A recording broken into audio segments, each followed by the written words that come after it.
Olá pessoal, dia 15 de maio, sexta-feira, estou aqui na unidade da Braskem do Rio Grande do Sul, em Triunfo, concluindo um trabalho aqui de diagnóstico do programa 5S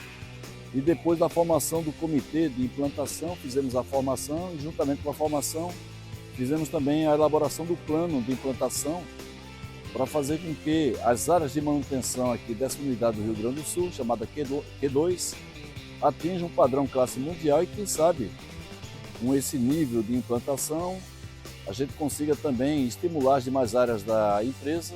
a buscar o mesmo nível, o mesmo patamar. Então voltando para São Paulo, mais uma missão cumprida. Abraço!